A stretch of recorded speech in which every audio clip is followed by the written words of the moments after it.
921. That time check was brought to you by ACS Manufacturing Corporation, ISO certified world-class quality. ACS! Misis, gusto mo ng flower garden sa loob ng bahay? Ibabad lang ang iyong labada sa Charm Fabric Conditioner. Kabloom! Ang Charm Fabcon ay may 3 flowery scents na mapagpipilian. Blue All Day Fresh, Pink Peony Fantasy at Red Berries and Blossoms. Kabloom! Subukan na ang Charm Fabcon, bangong Kabloom! Charm Fabric Conditioner, manufactured by ACS Manufacturing Corporation, ISO certified world-class quality. ACS! Si Mommy at si Washing Machine believe sa Pride Washing Machine Detergent. Hello, Washi! Hello, Mommy! Laundry day na naman! Ready ka na sa mancha, chocolate, putik, libag? Kaya yan ng Pride Washing Machine Detergent. May triple stain-away formula. Tanggal ang makapit, malikit, at malupit na dumit mancha. Easy ang labada.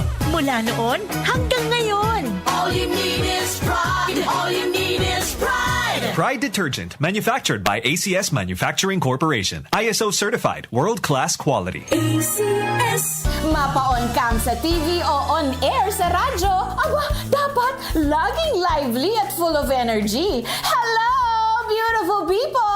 Ako ang inyong tita Winnie Cordero, always at your service. Hindi pwedeng lalamya-lamya. Kaya ang partner ko sa trabaho, MX3 Capsule, coffee at tea. MX3 Capsule, dito ako bilib.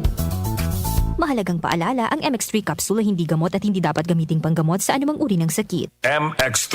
Tunay, natural, at original. Magandang kalusugan po! Si Ate Chat Ramirez de Luna po ito. Inaanyayahan po namin kayong makinig sa Buhay at Kalusugan, hatid ng Herbena.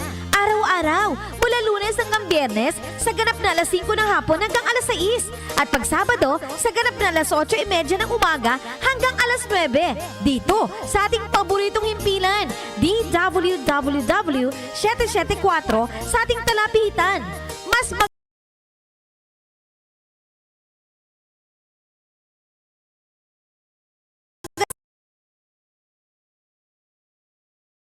774 sa ating talapitan.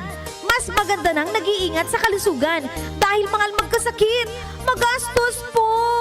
Ate Chat, Buhay at Kalusugan, hatid ng Herbena. Maraming salamat po!